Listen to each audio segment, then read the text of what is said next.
అదే RTV app వార్తల్ని క్షణాల్లో చదివే అవకాశం ఉంటుంది. ఒక న్యూస్ పేపర్, ఒక టెలివిజన్ ఛానల్ మీ చేతుల్లో ఎప్పుడూ ఉంటాయి. జనసేన పార్టీ కార్యాలయం ప్రారంభించడానికి నిందేలకు వచ్చారు పృథ్వీరాజ్. ఆయన పృథ్వీరాజ్ అని అలియాస్ 30 years ఇండస్ట్రీ అంటేనే ప్రతి ఒక్కరు గుర్తుపడతారు. అయితే మనతో మాట్లాడడానికి ఆయన ఉన్నారు. సార్ చెప్పండి, ఎందుకు ఆ వైసీపీ వదిలి జనసేన జాయిన్ అయిపోయింది 2020లో తెగతింపులు అయిపోయినాయి. కాపురం ఇడిపోయాం, విడాకులు ఇచ్చేసాం, బయటకు వచ్చేసాం. 2024 కొత్త సంవత్సరంలో అధికారికంగా జనసేన కండవా కప్పుకున్నాం, ప్రజాక్షేత్రంలోకి ముందుకు వచ్చాం. ఫస్ట్ మేము నంద్యాల వెళ్ళాం, రెండోది మా తమ్ముడు హర్షద్ గారి కోసం మేము ఇక్కడికి రావడం జరిగింది. సో ఏంటంటే మా తమ్ముళ్ళు ఎంతమంది ఉన్నారో, మా అన్నయ్యలు కానీ పెద్దవారు కానీ వీర మహిళలు కానీ వారందరినీ గెలిపించుకోవడం, ఎవరికి సీట్ వచ్చినా వారందరినీ గెలిపించడం కోసం మా వంతు మా ప్రయత్నం మేము చేస్తాం. అంటే ఎందుకోసం అని మహిళా మంత్రి రోజా, డైమండ్ రాణి, తైతక్కల రోజా అని ఎందుకు ఈ కామెంట్స్ ఇస్తాం? ఎందుకు ఈ కామెంట్స్ అంటే మీకు తెలియదా?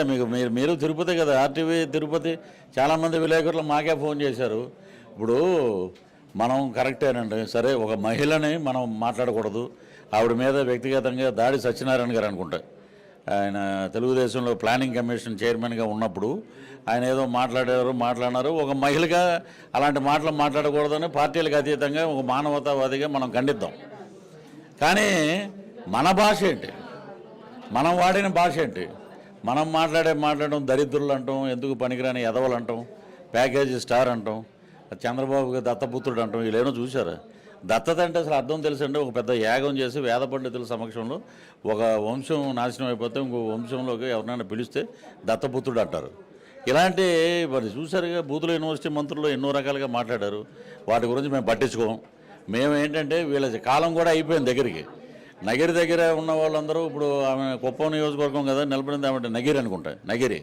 ఆ చుట్టుపక్కలంతా మనకు చెన్నై వెళ్ళేటప్పుడు మొత్తం తమిళన్స్ ఎక్కువ అక్కడ ఉండే జనం. ఆవిడ అందరినీ తిడుతుంది. రజనీకాంత్ గారు వస్తే ఆయన్ని తిట్టారు. ఎవరు వచ్చినా ఆవిడ నోటికి ఒక టార్గెట్ పెట్టుకుంది, మనం బూతులు మాడితే అన్న కళ్ళల్లో ఆనందం చూడాలి. కాబట్టి ఎవడెలా పోయినా పర్వాలేదు, దానికి చర్మగీతం అయిపోయింది, అయిపోయింది. ఇంకేంటి ఏముంటుందండి, ఎక్స్పైర్ అయిపోయిన ట్యాబ్లెట్ లాగా.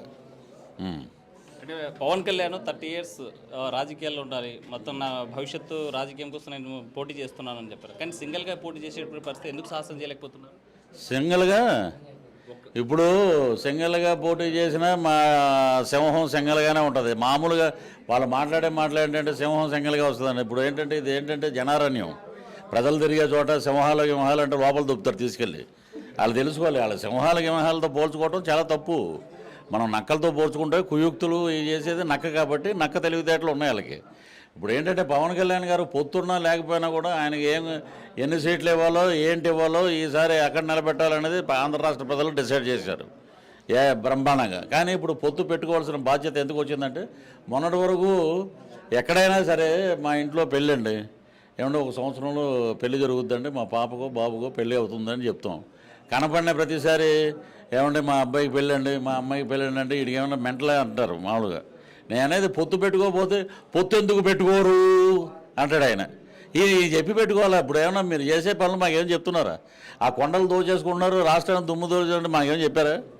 ఇలాగా ప్రతిదీ వాళ్ళకి చెప్పాలి, ప్రతిదీ వాళ్ళే నడిపిస్తారు మమ్మల్ని. మేము ఇప్పుడు ఇక్కడ ఆఫీసు పెట్టుకుని ఇంత పెద్ద లీడరు, ఇంతమంది కార్యకర్తలు, ఇంతమంది వీర మహిళలు జనసైనికులు పనిచేస్తుంటే ఎందుకు పనిచేస్తున్నారు అంటే ఇది ఎలా ఉందంటే, ఇక్కడ ఎవరు సత్తా ఏంటి అనేది ప్రజాక్షేత్రంలో మీరు సేవ చేసండి, గెలవండి, దానికి మేము రెడీ అంటాం. ఎప్పుడైనా సరే పొత్తు పెట్టుకున్నాం, అవసరం ఒక బలమైన ఒక వర్గాన్ని కొట్టాలంటే అందరూ కలవాలి, అందరూ కలిస్తేనే ఇది బ్రహ్మాండంగా ఉంటుంది అనేది మొన్న రాజమండ్రి సెంట్రల్ జైల్లో వారు మాట్లాడటం, వారు మద్దతు పలకటం, 2 జెండాల కలయిక అద్భుతం.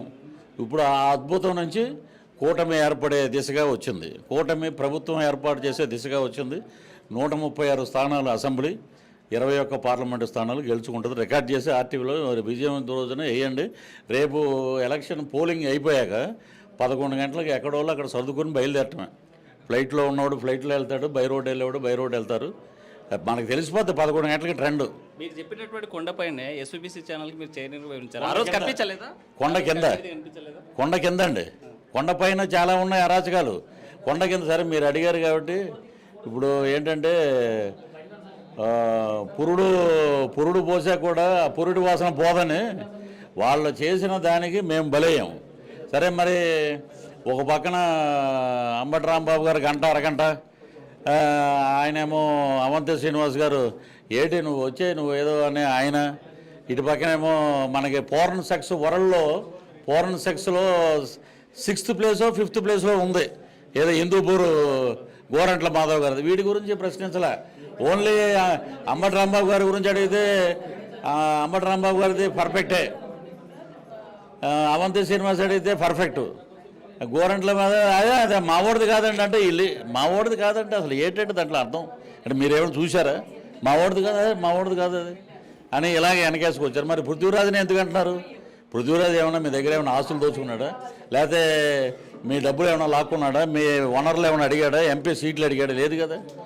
ఎప్పుడైనా సరే నాయకుడు అనేవాడు ఎలా ఉండాలంటే ఏకపక్షంగా ఉండాలి నిర్ణయం, ఏకపక్షంగా ఉండి ఇరువురిని పిలిచి ఎక్కడ తప్పు జరిగింది అని అంటే హ్యాట్స్ ఆఫ్ అని చెప్పి మేము మా దారిని మేము వెళ్ళాం, పక్కకి వెళ్ళిపోయాం.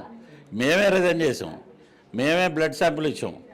అక్కడ ప్రెస్ క్లబ్లో ప్రెస్ మీట్ పెట్టి నీ పదవి నువ్వు ఇచ్చావు, మేము రిజైన్ చేస్తాం, తీసుకో నీ పదవి, నీకు కావాలంటే ఎప్పుడు ఇచ్చి పారేసేవాళ్ళం. అక్కడ ఏంటంటే ఆయన ఉన్నాడు కదా, కొండలు వెలసిన కోనేటి రాయుడు వెంకటేశ్వర స్వామి.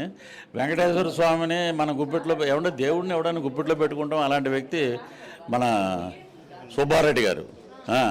మరి ఈ రోజున మరి అదే నేను రెడ్డి అయి ఉంటే జీవితకాలం అక్కడే ఉండేవాళ్ళం. జీవితకాలం అబ్బా మా ఓడు బ్రహ్మాండం అండి, మా ఓడు ఇది అండి, మా ఓడు అదండి అనేవారు. ఇది ఏంటంటే ఒక వ్యక్తి ఒక మనిషికి సపోర్ట్ ఉండాలి, ఒక కొండ అన్న ఉండాలి, కొండలంటే అన్న ఉండాలి. మాకేమీ లేవు, మా గొంతు ఉంది, మా పేద ప్రజల ఆశయాలు ముందుకు తీసుకెళ్తాం, జన సైనికులు వీర మహిళల ఆశీస్సులు ఉన్నాయి, అలాగే మేము ధైర్యంగా ముందుకెళ్తాం. అంటే ఈ రాష్ట్రంలో జగన్మోహన్ రెడ్డి ఈ ఆడపడుచులకి అన్నలాగా లేకపోతే పిల్లలకి మామలా అంటే కనీసం మీకు జరిగినటువంటి అన్యాయమో లేకపోతే మీకు జరిగిన కుట్ర చెప్పుకునేటువంటి ప్రయత్నం చేశారా? ఆడపడుచులకి ఏంటంటే అన్న, ఆడపడుచులు అన్న ఇంకోటి ఇవన్నీ మేమేదో సినిమాల్లో డైలాగులు చెప్పుకుంటే మరీ మేము అడుగు పెట్టినంత వరకే మేము one size step in history repeats అంటే చూసారా, మా బాలయ్య డైలాగ్ ఇప్పుడు వస్తుంది లైన్లోకి, నేను అడుగు పెట్టినంత వరకే one size step in history repeats, that is Prithviraj. ఇప్పుడు మా జనసేన అధ్యక్షులు పవన్ కళ్యాణ్ గారు వదిలిన బాణం పృథ్వీరాజు. ఇప్పుడు అవన్నీ మాట్లాడండి, మనము మాట్లాడాం, ఎలా అంటాం, ఎలా దండం పెడతాం, ఎలా అంటాం, అలా అంటాం, నెత్తిమి చేయి పెడతాం, ముద్దులు పెడతాం చేశారు. ఒక్క అవకాశం అన్నారు, ఆ ఒక్క అవకాశం ఆంధ్ర రాష్ట్ర ప్రజలు చాలా సున్నిత మనస్కులు, తండ్రి లేనివాడే అని ఆదరించి ఒక అవకాశం ఇచ్చారు. అలాగే పవన్ కళ్యాణ్ ఏమన్నా తక్కువ? నువ్వు ఎలాగో పవన్ కళ్యాణ్ అంతేగా, ఆయనకు కూడా ఒక అవకాశం అవడానికి రెడీగా ఉన్నారు ప్రజలు. సునామీలాగా ఉంటుందంటే తీర్పు, వర్డిక్ట్ అదిరిపోద్ది 2024. పవన్ వదిలిన బాణం పృథ్వీరాజ్, జగనన్న వదిలిన బాణం ఈరోజు షర్మిల. అది తిరిగింది కదా బాణం, ఏసారి ఇలాగా తిరిగింది, కాంగ్రెస్ నుంచి వచ్చి అలా కొట్టింది. ఇప్పుడు కామన్ మ్యాన్ పీపుల్ ఏమంటున్నారు, అదేటి బాబు వాళ్ళ ఇంట్లో అన్న చెల్లెలు అంటున్నారు, అన్నని అలాగా తిడుతుంటే చెల్లెల్ని అలా బయట వాళ్ళు తిడుతుంటే ఏటి పట్టించుకోండి వాళ్ళు ఏటి, వీళ్ళేమో మహిళలకి పక్షపాత, వీళ్ళు ఎందుకు మాట్లాడతారంటే కామన్ మ్యాన్ కూడా వెళ్ళిపోయింది అది. ఇప్పుడు చెల్లెలు ఒకే హాస్పిటల్లో పుట్టింది పులివెందుల్లో, అన్న ఒకే హాస్పిటల్లో పుట్టాడు, నన్ను ఇలాంటి మాటలు మాట్లాడుతున్నారు, పేడు కుక్కలని కూడా తిడుతుంది ఆమె ఇంకా చాలా ఇదిగా మాట్లాడుతున్నారు అగ్రెసివ్గా. సో షర్మిల గారి బాణం చాలా పొదునైంది, కాంగ్రెస్ బాణం, కాంగ్రెస్కి ఎవరు లేరు, నలుగురు ఉన్నారు, చచ్చిపోయిన శవం నలుగురే మోస్తున్నారంటే నలుగురే మోయినేవ్వండి, నలుగురు మోసినా కూడా ఆ బాణం చాలా తీవ్రంగా ఉంది, అది మీకే కొడుతుంది. అది వైనాట్ 175 అంటున్నాడు జగన్, రేపు వచ్చే ఎన్నికలు ఎలా ఉండబోతున్నాయి? ఏం మొత్తం ఆయనే తీసుకోమనండి, స్టేట్లో 200 రాసుకుని మొత్తం ఆయనే తీసుకోమనండి. మీకు ఇన్సెక్యూరిటీ ఎప్పుడైతే మీకు అభద్రతాభావం ఏర్పడుతుందో ఆ రోజున ఏంటంటే మీకు కుదేలైపోద్ది, రేపొద్దున్న ఈ సీట్ ఉండదు, మళ్ళీ మనం ఇలా మాట్లాడేది ఉండదు, ఇలా దండాలు పెట్టేది ఉండదు, ముద్దులు పెట్టేది ఉండదు, బట్టలను నొక్కేది ఉండవు. రోజు కార్ డ్రైవింగ్ చేసేవాడికి ఒక 2 నెలలు వాడిని తీసుకెళ్ళి వేరే వృత్తిలో పెడితే ఆ చెయ్యి ఇలా తిరుగుతూనే ఉంటుంది. ఇంక వీళ్ళు ఏంటంటే ఒక డమ్మీ కంప్యూటర్ ఒకటి చేసుకుని దాని మీద బటన్ పెట్టుకుని నొక్కుంటూ ఉండాలి. ఫైనల్గా పవన్ వదిలిన బాణంగా మీరేం చెప్పబోతున్నారు? పవన్ వదిలిన బాణం చాలా తీక్షణమైన బాణం అండి, పృథ్వీ మిజైల్, ఎక్కడ అసలు అది ఆగలేదు. ఆ బాణం ఏంటంటే ప్రజా సమస్యల మీద పోరాడుతుంది. మా తమ్ముళ్ళు ఉన్నారు, అర్షద్ లాంటి తమ్ముళ్ళు, ఇక్కడ నిలబడిన ప్రతి తమ్ముడు, ప్రతి జన సైనికుడు వెనకాలే బాణం ఉంటుంది. ప్రతి వీర మహిళలు ఇప్పుడు మాకు వీర మహిళను మా ఇంటి నుంచి తను ఎంత అగ్రెసివ్గా పనిచేసిందో వైసీపీలో ఉన్నప్పుడు అదే తను ఎలా పనిచేసిందంటే మీరు మీ మహిళలకి అందం తలకు సంబంధించిన జుట్టు ఆ జుట్టు కూడా ఆమె మొక్కిచ్చి గుండు చేయించుకుని అంత ఇది చేస్తే ఆఖరికి ఏం చేశారంటే మేమేమి వార్డు మెంబర్ కూడా కదా దాంట్లో కానీ దుర్మార్గం అహంకారం మనం ఏరు దాటాక ఒకలాగా ఏరు ముందు ఒకలాగా ఉండకూడదండి మేము శ్రీకాకుళం నుంచి శ్రీకాళహస్తి వరకు ఎడతెరపులేని అవిశ్రాంతంగా తిరిగాం అదే ఇక్కడ జనసేన బాణం ఇప్పుడు మా అధ్యక్షులు వదిలిన బాణం ఆ బాణంతో మేము ఈసారి నువ్వు గెలిచినప్పుడు ఎంత నువ్వు ఇప్పుడు ఎంత ఉంది నీ దగ్గర డబ్బు దాన్ని బయట పెట్టు ఇక్కడ అభివృద్ధి ఏం చేసావు నువ్వు మేము వస్తే ఏం చేస్తాం అదే మా నినాదం పృథ్వీరాజ్ ఒకటే చెప్తున్నారు పవన్ వదిలినటువంటి బాణాన్ని నేను నాకు జరిగినటువంటి అన్యాయంతో పాటు ఈ రాష్ట్రంలో జరుగుతున్నటువంటి అవినీతి అక్రమాల మీద జగన్మోహన్ రెడ్డి చేసేటువంటి ప్రజా వ్యతిరేక విధానాల మీద తప్పనిసరిగా పోరాటం కొనసాగిస్తామంటున్నారు పృథ్వీరాజ్. వీడియో జర్నలిస్ట్ చంద్రశేఖర్తో సెనాటి కర్నూలు. మరిన్ని వీడియోస్ కోసం ఛానల్ ని సబ్స్క్రైబ్ చేయండి, లేటెస్ట్ అప్డేట్స్ కోసం వాట్సాప్ ఛానల్ ని ఫాలో చేయండి అండ్ లింక్ డిస్క్రిప్షన్ లో ఉంది.